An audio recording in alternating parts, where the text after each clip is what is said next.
I'm going to give you the most common voicings of all of the major and minor chords going through the alphabet. So we'll do like A major, A minor, B major, B minor. There's like hundreds of different ways that you can do all these, but I'll give you the ones that you'll see most often. So we'll start with A major.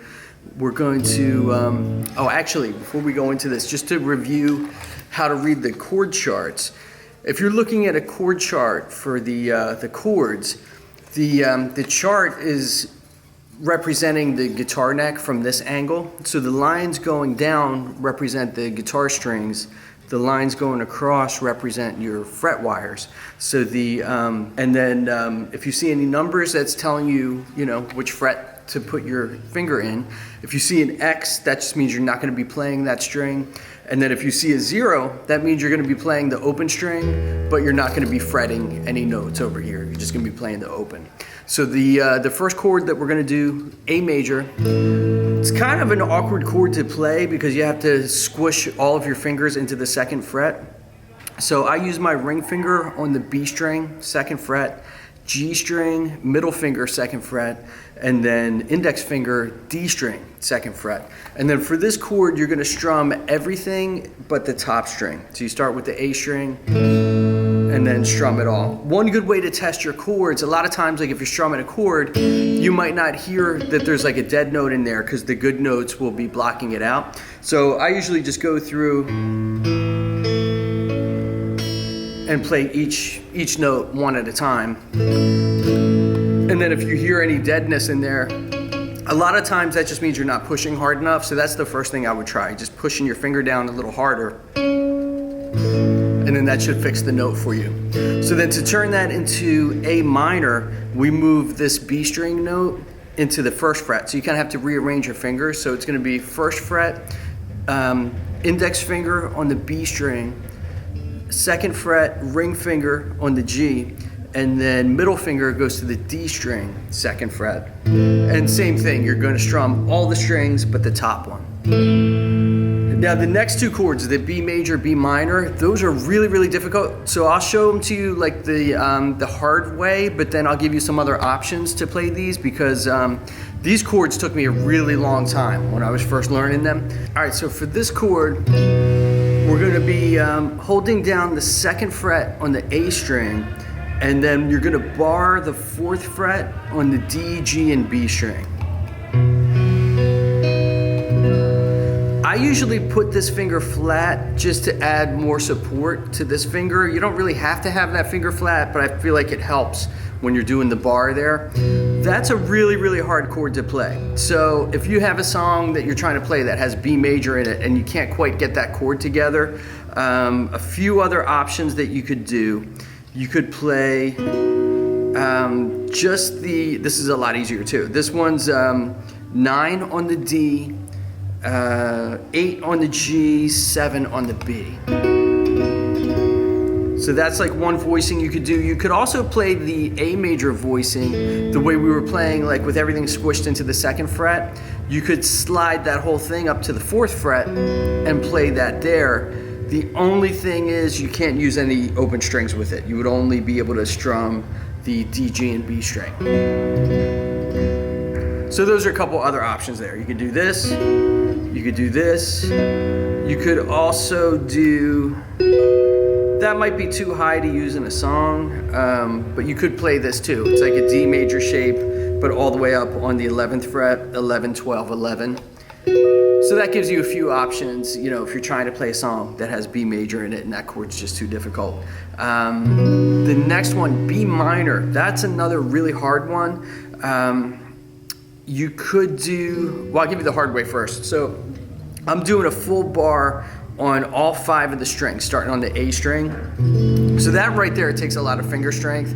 So we're gonna hold that down, and then you have 3rd fret on the B with the middle finger, and then 4th fret on the D with your ring finger, and then your pinky goes to the G string, 4th fret. And then for that, you strum everything but the top string.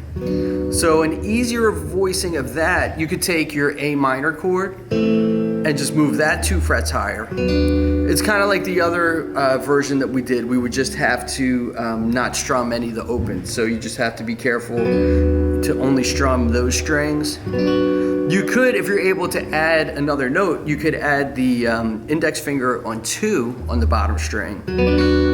So that's like another voicing you could do for that. And then eventually you could work into getting that full bar on the 2nd fret. But that's a really hard chord to play. Then C major, we would do index finger, 1st fret on the B, 2nd fret on the D with your middle finger, and then 3rd fret on the A.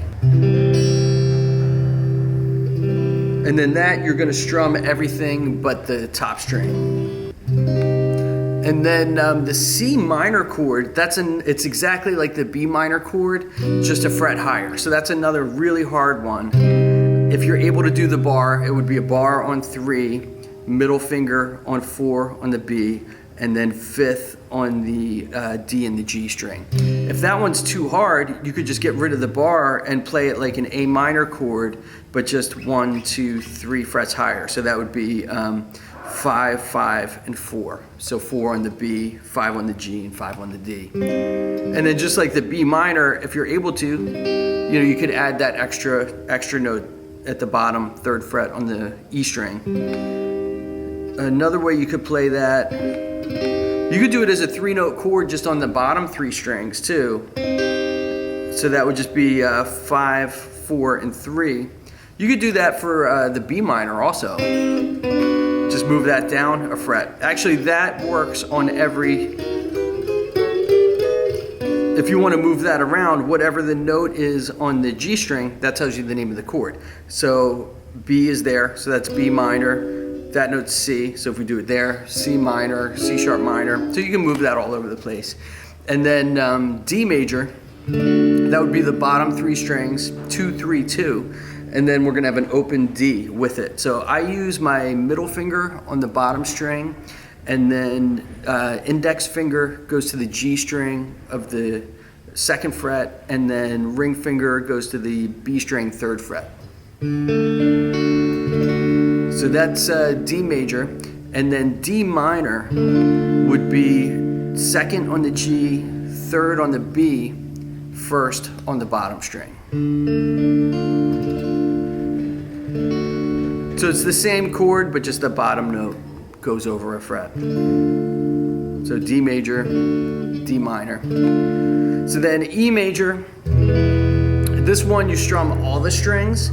You're gonna have index on the G string, 1st fret, and then 2nd fret on the D, 2nd fret on the A. So that's everything. And then to turn that into E minor, you take away your index finger, and then that gives you the E minor chord.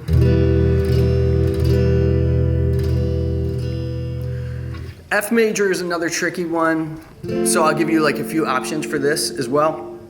You have to bar the bottom 2 strings. So you're holding down 2 strings with 1 finger, which is really hard. And then you do 2nd fret on the G string with your middle finger, and then 3rd fret on the D string with your ring finger. Strum everything but the top 2 strings. If that's super difficult, you could take away the D string and just try playing it on the bottom 3 strings. You could do it like that, or take away the bar, just do a 3-note, kind of like how we did the B major up here. You could do it like that, but you just have to make sure you're not hitting any of the opens. So that's F major. F minor, a lot of people play that as a full bar chord, which is really hard. So you might not be able to do that, but I'll show it to you. So you would just bar the 1st fret, all 6 strings, and then you would have ring finger on the A string, 3rd fret, and then pinky on the D string, 3rd fret, and you strum everything. That's really hard to get clear. Like the first time you do it, you might hear a lot of that kind of stuff, because it takes a lot of finger strength and you have to be in the right position and everything. If you can't quite get that, you could try, this is still tough, but it's more manageable. You only bar the bottom 3 strings, and then you would hold down the 3rd fret on the D. So that's another way you could do it. You could, if that's really hard, you could just bar the bottom 3 strings only, or you could even use 3 fingers if you had to. So that's another way you could do the F minor. You could do a D minor shape, but up on the 5th, 6th, and 4th fret. So I got 4th fret on the E, 6 on the B, 5 on the G. If you feel comfortable doing that D minor chord, you could just slide it 1, 2, 3 frets higher. And then that gives you F minor. So for that, whatever the note on the B string is, that tells you the name of the chord. So if D is here, that's D minor. Then this would be D sharp or E flat minor. Then E minor, and then F minor is right there. And then G major. This is a really common chord. You'll see this in a lot of songs. So 3rd fret on the top string, and then index finger, 2nd fret on the A string. And then the hard part, you have a big stretch, 3rd fret on the bottom string. So you could either use your ring finger or your pinky. I usually use my ring finger. So that would be a G major chord. You'll also see another like really common voicing of this. Instead of doing the 1 note on the bottom, sometimes you'll see it with 2 3rd fret notes on the bottom. You could do it either way. And then G minor, you could do it as a really difficult bar chord if you're able to do that. So it would be barring all 6, and then you would have 5 on the A and 5 on the D with your ring and pinky. If that's too hard, a much easier version of this, you could just do a bar on the bottom 3 strings and then have open D with it. And then that would give you a G minor chord. So once you start getting comfortable with these, a really, really good next step is like trying to get them in rhythm. So you could practice like taking a random, like any random 2 chords, and let's try, we'll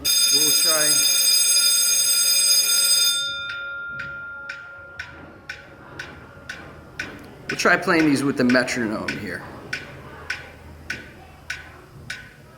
So if you don't know what a metronome is, you know, you can there's a ton of like free apps that you can use for a metronome. It's just to help you keep your timing. You know, it's almost like having a drum beat there, and that'll like really help you to sound more advanced, because the better your rhythm is, the more advanced you're going to sound on the guitar. So the quicker you can start working in some rhythm to your practice, the better you're going to be with all this stuff. So let's try 100. We'll take let's take A minor and G major. And let's just do each chord 4 times. So we'll do like 1, 2, 3, 4, 1, 2, 3, 4. If you're just starting out, that's probably way too fast. So the thing that you can watch out for when you're practicing this with the metronome is getting from chord to chord without losing any clicks. So if you're playing it like click, click, click, click, and then you're trying to change the chord and then there's like a whole bunch of clicks going by, that's not good, because you know, if you're playing it in a song, you need to be able to get from chord to chord on beat, and you know, that's what'll make it sound good. So I would keep slowing the metronome down until you can get to a tempo where you can get from chord to chord without losing the click. So I'm gonna bring it way down. So this is 60 now. We'll do the same thing, just 1 strum for each click. So we'll do 4 strums, 1, 2, 3, 4, and then switch 2, 3, 4, 1, 2, 3, 4, 1, 2, 3, 4.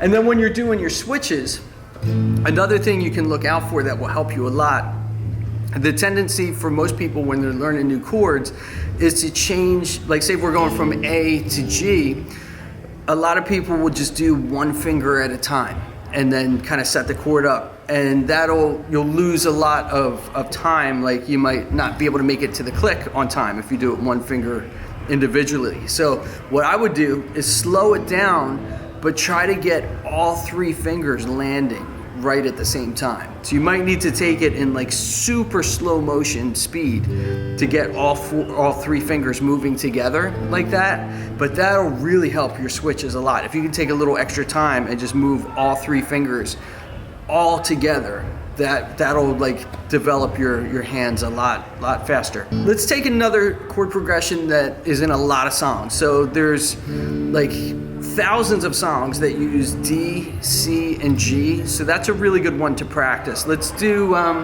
we'll do the D major 2 times, C major 2 times, and then G major 4 times. So that's like Sweet Home Alabama, Wake Me Up When September Ends. There's like thousands of songs that use those 3 chords together. So this would be real slow again, 60. So I'll give us a 4 count and then we'll try doing that together. 1, 2, 3, 4.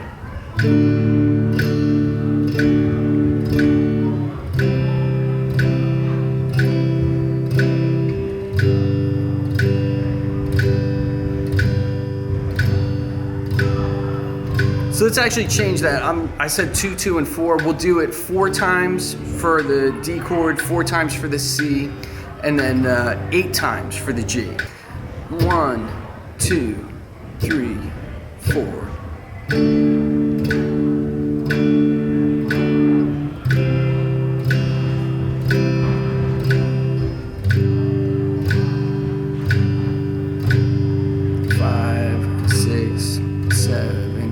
Back to D, then C, then G.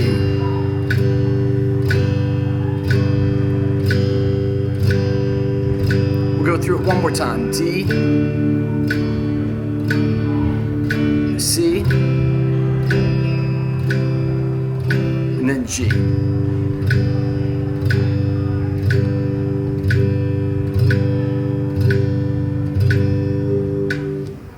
Now I'm just going to give you 2 scales to practice. So the first one is the G minor pentatonic scale. So this is in a lot of blues stuff. So it's going to be 2 notes on every string. We're going to start on the top string, 3rd fret, and then 6th fret, and then we go 3, 5, 3, 5, 3, 5, 3, 6, and then 3, 6. So the top one's 3, 6, the bottom 2 are 3, 6, everything else is 3, 5. So one more time, 3, 6, 3, 5, 3, 5, 3, 5, 3, 6, 3, 6. Now let's try going backwards. 6, 3, 6, 3, 5, 3, 5, 3, 5, 3, 6, 3. A couple things that'll help your technique a lot on this too. I would really focus on getting your notes clear. A lot of times people focus on getting it fast right away, and I think getting the notes clean and clear is a lot more important than getting it fast. So the 2 things that I would listen for, if you have any buzzing in your notes, if you're hearing any of that kind of stuff, there's 2 reasons that usually comes up. You're either not pressing hard enough, or if you're too far to the left on the fret, you're gonna hear a buzz. So if you hear that, go to the right. You don't want to be on top of the fret wire, but like kind of next to it, and then push down as hard as you can. And then I also try to get like right on the fingertip. I think that gets you the best sound. So I would go through it as slow as you can, just making sure everything's really clear first. Then the next thing I would listen to from that point, you don't want silences between your notes. So if you get everything clear, but then it goes silent, hey, Will. So we're gonna try to get rid of all your silences there. So if you play this note, you don't want it to sound like, you want to keep the sound going, and then I'm still hearing the note when I play that next note. And then going from string to string, that's a lot harder because it's really easy to like want to get to where you're going on the next string and then let go of that one, sometimes I'll actually overlap the note. Like I'll leave my pinky down, you know, while I'm kind of starting that next note. I'm leaving that note down while I'm getting this next one set up. So just doing those two things, like getting rid of the buzz and getting rid of the silence between the notes, that actually takes a lot of practice, and you might have to do that really slow to get into the feel of that. And then another thing you can do to help work on your technique, with your right hand, if you're using the pick, you can do alternate picking. So that means you're going to change your direction of the pick for each note. So if we start with a down strum, then we would go up, and then down, up, down, up, down, up. And then same thing going the other direction.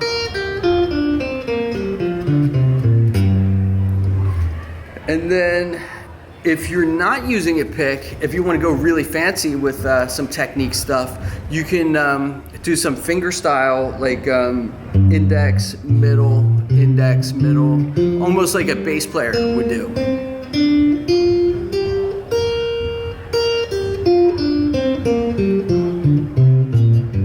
But that starts getting your hands in shape if you want to learn how to do any like finger style stuff. So I'm just going to give you one more scale, because this is a really important scale for learning how to come up with like more advanced chords, and there's a lot of things that are built from this. So it's definitely a, you know, as far as scales go, it's a really important one to know. So this is the major scale. If you're singing it, it's like the do, re, mi, fa, sol, la, ti, do scale. So this one now is going to have 3 notes on each string. So it's 3rd fret, 5th fret, 7th fret. And then we do the same thing on the next string down, 3, 5, 7. And then the next string down is 4, 5, 7. Then the next one, 4, 5, 7. And then 5, 7, 8. And then we're not going to do anything on the bottom string, because this note is G. The first note that we started with was G. So that kind of like completes the scale there. So let's go through all that one more time. So 3, 5, 7. Then another 3, 5, 7. And then 4, 5, 7, then another 4, 5, 7, and then 5, 7, 8, and then going backwards, 8, 7, 5, 7, 5, 4, 7, 5, 4, then 7, 5, 3, and then 7, 5, 3. And then just to review the notes on the fretboard, the top one's E, the bottom one's E, so it goes E, A, D, and then G, B, E. So the little trick to remember that, Eddie ate dynamite, goodbye Eddie. And then when you're going across your E string, so the open is E, 1st fret is F, and then we got F sharp, G, G sharp, A sharp, B, C, C sharp, then D, D sharp, and then E. And then on the A string, we got A sharp, B, C, C sharp, D, D sharp, E, F, F sharp, G, G sharp, and then A. Another good way to start learning your notes too is taking it fret by fret, because it kind of like makes your brain think of it a little differently. When you're going horizontally, you're going in order of the alphabet. When you're going vertically, then you have to like think about it a little bit more, because you're not following the alphabet in sequence. So whatever your open string is, you're just sharpening that note. So if this is open E, then this would be F, there's no E sharp. And then on this string, A sharp, and then open D, then we go to D sharp, open G, G sharp. There's no B sharp, so then we go right to C, and then F on the bottom. So that whole first fret, it's F, A sharp, D sharp, G sharp, C, F. I would maybe work on the first 3 frets, like work on trying to get that down. And You know, that'll help you a ton with like learning your notes. And then the dots are all just to help you keep your place on the guitar. So if you're looking for a note that's all the way up on 7, instead of counting 1, 2, 3, 4, 5, 6, 7, you can just try to memorize it. The third dot is where 7 is, and then you'll be able to get there much more quickly. Where you have the 2 dots, that's marking the higher octave on the guitar. So if this is open E, then the 12th fret, where the double dot is, that's a high E. So it's always the same note, but just at a higher pitch. And then everything on the fretboard repeats after that. So like the first fret is the same as the 13. So it's like F, high F, F sharp, high F sharp, G, high G. So that gives you plenty to work on right there.